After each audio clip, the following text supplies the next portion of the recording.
SA Engineering College, an autonomous institution. Counseling code 1114. For more details, saec.ac.in. +2 result இணைந்து வழங்குவோர் SA Engineering College and SA Arts and Science College. So இந்த ஆண்டு பார்த்துக்கிட்டிங்கன்னா தேர்ச்சி விகிதம் எப்படி இருக்குது? எந்த துறையில் வந்து அதிகமான மாணவர்கள் வந்து தேர்ச்சி பெற்றிருக்காங்க பாடப்பிரிவுகளில்? கடந்த 5 ஆண்டுகளில் இந்த ஆண்டு தேர்ச்சி விகிதம் கூடியிருக்கு. +2 தேர்வு முடிய 8 லட்சம் பேர் எழுதினாங்க. தேர்வு முடிவுகளுடைய அடிப்படையில் பார்க்கும்போது 95.20% வந்து தேர்ச்சி பெற்றிருக்காங்க. தேர்ச்சி பெற்ற மாணவர்களுக்கு வாழ்த்துக்கள். தேர்ச்சி அடையாதவர்கள் மறுதேர்வு எழுதி வெற்றியடைய இந்த நேரத்தில் வாழ்த்துக்களை தெரிவிச்சுக்கிறேன்.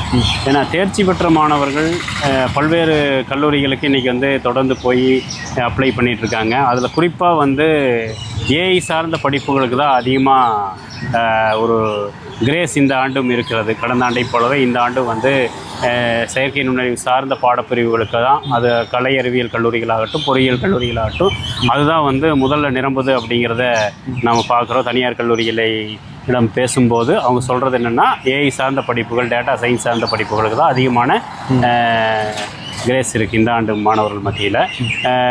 என்னுடைய சஜஷன் என்னென்னா கோர் சயின்ஸ் ஆர் கோர் என்ஜினியரிங்க்கு போகிறதா சரியான வழிமுறையாக இருக்கும்னு நான் கருதுகிறேன். ஏஐ சார்ந்த படிப்புகளை வந்து ஒரு ஷார்ட் டைம் கோர்சஸாக படித்தா கூட அது போதுமானதாக இருக்கும்.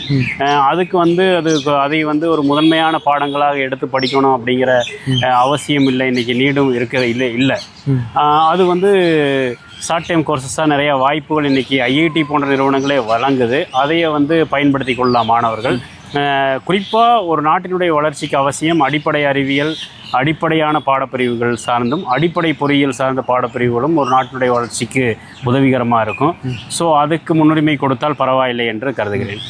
ஏஐக்கு அடுத்தபடியாக வந்து இன்றைக்கி சைபர் செக்யூரிட்டி கோர்சஸ்க்கும் வந்து அதிகமாக போகிறாங்க. அதற்கு தகுந்த அந்த சைபர் செக்யூரிட்டி ஏஐ சார்ந்த படிப்புகளை கற்பிப்பதற்கான கட்டமைப்பு வசதிகளும் பேராசிரியர்களும் இருக்கிறார்களா என்பதும் ஒரு கேள்வியாக இருக்குது. எல்லா கல்லூரிகளும் நிரம்புகிறது. அதை கற்றுக் கொடுப்பதற்கும் ஆனால் பேராசிரியர்கள் அந்த அளவு இருக்காங்களா அப்படிங்கிறது வந்து என்னை பொறுத்தளவு சந்தேகம். அந்த ஒரு கல்வியாளராக இதை ஒரு வருத்தத்தோடு தான் நான் பார்க்குறேன். ஏன்னா பல கல்லூரிகளுக்கு சென்று வந்ததனுடைய அடிப்படையில் அதற்கான அறிவை பெற்ற பேராசிரியர் இருக்கிறார்களா என்பது ஒரு கேள்விக்குரிய. பாடத்திட்டங்கள் வகுக்கப்பட்டிருக்குது. பாடத்திட்டங்கள் வகுப்பது என்பது சர்வதேச அளவில் கலந்துரையாடல் நகர்த்தியோட பாடத்திட்டங்களை வகுத்துலாம். பாடத்திட்டங்களை கற்பிக்கக்கூடிய ஆசிரியர்கள் பயிற்சி பெற்றிருக்கிறார்களா என்பது தான் இங்கே கேள்வியே. நான் மாணவர்கள் சேர்க்கை சார்ந்து எந்த கேள்வியும் எழுப்பலை. ஆனால் ஆசிரியர்கள் அதற்கான தகுதி படைத்தவர்களாக இருக்கிறார்களா? ஏஐ நுட்பத்தை கற்றுக் கொடுப்பதளவு, ஏஐ நுட்பத்தை உள்வாங்கிய அளவான ஆசிரியர்கள் இருக்கிறார்களா? ஐஐடி போன்ற நிறுவனங்கள்லேயே வந்து பெரிய அளவு அவர்களே பயிற்சி பெற்று வெளிநாடுகள் சென்று பயிற்சி பெற்று கற்பித்தலை நிகழ்த்தி கொண்டிருக்கும் போது இன்றைக்கு தனியார் கலை அறிவியல் கல்லூரிகளாகட்டும் பொறியியல் கல்லூரிகளாகட்டும் அரசு கல்லூரிகளாகட்டும் அதெல்லாம் அந்த நுட்பங்களை கற்ற ஆசிரியர்களுக்காகவும் அந்த நுட்பங்களை கற்றுக் கொடுப்பதற்கான என்ன வழிமுறைகளை கல்லூரி நிர்வாகங்கள் அரசு இவையெல்லாம் மேற்கொண்டு இருக்கின்றன என்பது ரொம்ப முக்கியமான ஒரு விஷயமாக பார்க்கப்படுது இந்த நேரத்தில்.